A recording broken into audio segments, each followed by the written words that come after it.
Mengapa Mekkah? Apa istimewanya sebuah lembah gersang di tengah padang pasir, tanpa sungai, tanpa pepohonan, dan jauh dari pusat peradaban? Tapi justru di sanalah Tuhan memilih untuk memulai kisah besar umat manusia. Hari ini, jutaan manusia dari berbagai penjuru dunia menujunya.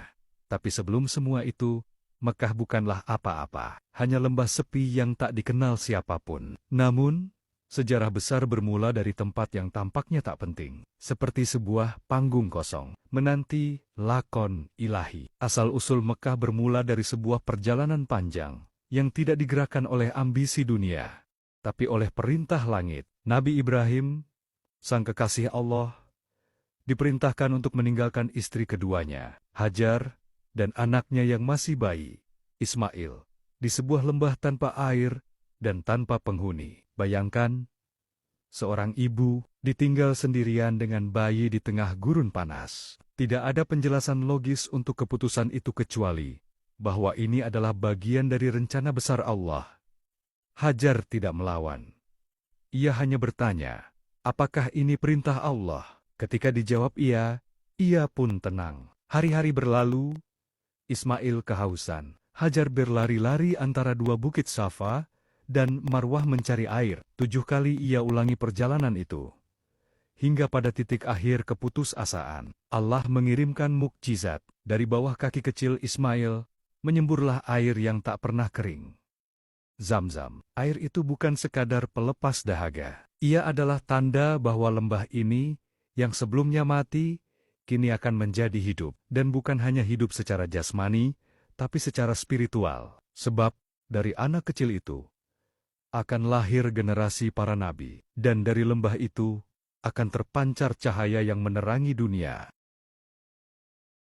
Kehadiran air Zam-zam menarik perhatian suku-suku Arab, pengembara. Kabilah Jurhum, salah satu suku tertua dari Yaman, datang dan meminta izin untuk tinggal di lembah itu. Hajar mengizinkan mereka, dengan satu syarat, bahwa kepemilikan sumur tetap menjadi milik Ismail. Jurhum kemudian menetap, dan Ismail tumbuh besar di antara mereka. Ia belajar bahasa Arab fasih dari mereka, dan akhirnya menikah dengan salah satu perempuan Jurhum. Dari keturunannya lah, kelak akan lahir Nabi Muhammad. Maka disinilah garis sejarah Islam dimulai. Dari Nabi Ibrahim ke Ismail, lalu turun-temurun hingga Rasul terakhir. Mekkah perlahan tumbuh, bukan hanya sebagai permukiman, tapi sebagai pusat spiritual. Ibrahim sering kembali mengunjungi putranya. Pada salah satu kunjungannya, Allah memerintahkan mereka berdua untuk membangun Ka'bah, sebuah rumah ibadah yang akan menjadi pusat tauhid bagi seluruh umat manusia. Ka'bah dibangun di atas pondasi yang diyakini sudah pernah didirikan sebelumnya oleh Adam.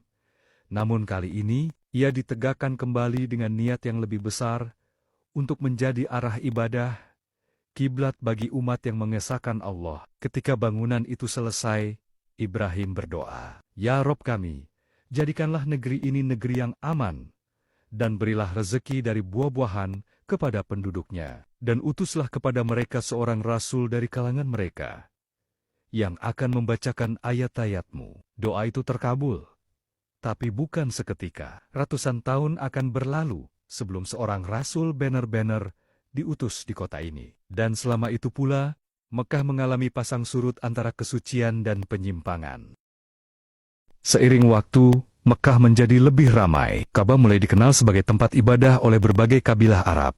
Ritual haji pun sudah mulai dilakukan, meski masih dalam bentuk yang belum terstruktur seperti sekarang. Namun, benih spiritual yang ditanam oleh Ibrahim belum sepenuhnya tumbuh. Setelah Ismail wafat, dan generasi-generasi setelahnya berjalan, nilai tauhid mulai terkikis oleh pengaruh budaya dan ambisi manusia. Namun pada masa-masa awal itu, Mekkah tetap mempertahankan identitasnya sebagai kota yang dipilih. Yang membuat Mekkah berbeda dari kota-kota lain adalah bukan kekuatan militer atau kemajuan teknologi, melainkan warisan spiritualnya. Ia lahir dari ketaatan seorang ayah, ketabahan seorang ibu, dan takdir seorang anak. Ketiganya menyatu dalam satu titik. Lembah suci yang kelak jadi kiblat dunia. Ketika kita bertanya, mengapa Mekkah?